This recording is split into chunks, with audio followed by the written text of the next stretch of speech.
चलो लिखेंगे सर। आज का लेख इस स्तंभ के प्रकाशन के 26वें वर्ष का पहला लेख है। पाठकों और प्रकाशन को धन्यवाद देता हूँ। विगत वर्षों में मेरी 5 शल्य चिकित्सा हुई और कुछ लेख अस्पताल से लिखे गए। पढ़ना लिखना मेरे जीवन का उद्देश्य रहा है। मेरे परिवार ने पूरा सहयोग दिया है। 1985 में दैनिक भास्कर का इंदौर संस्करण प्रकाशित हुआ। कुछ वर्षों तक साप्ताहिक कॉलम लिखा।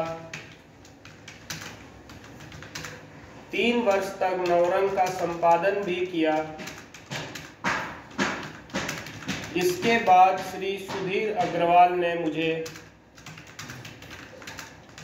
दैनिक लेख लिखने के लिए कहा। उस समय देश के किसी भी अखबार में फिल्म पर प्रतिदिन कॉलम नहीं लिखा जाता था।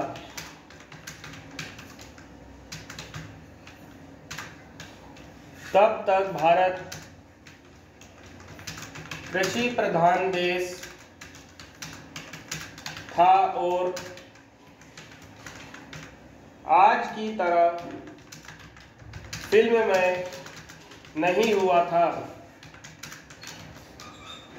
यह संभव है कि अन्याय व असमानता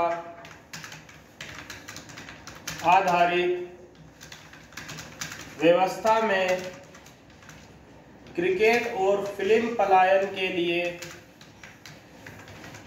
सुविधाजनक मान लिए गए हो।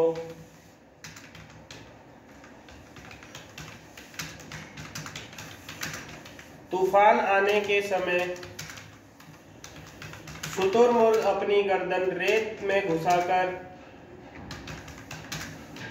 यह भ्रम पालता है कि तूफान गुजर गया,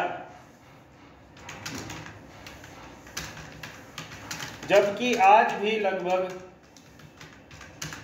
1000 व्यक्ति प्रतिदिन मर रहे हैं। देश की राजधानी दिल्ली में संक्रमण सबसे अधिक है। अतः साथ बैठकर कॉलम पढ़ने की क्रिया कुछ अलग है। कुछ ही दिनों में उनके मतभेद कम हो गए और तलाक के विचार को उन्होंने त्याग दिया। इस तरह के प्रकरण अत्यंत कम हुए हैं। लेखन की साक्षरता दूध के बर्तन से दूध निकालने के बाद बर्तन में निचले हिस्से में जमा दूध की खुरचन की तरह होती है। कारण यह है कि पढ़ने लिखने से मुझे निर्मल आनंद प्राप्त होता है। लेखन का मुआवजा स्तंभ लेखन के आनंद में निहित है। समाप्त।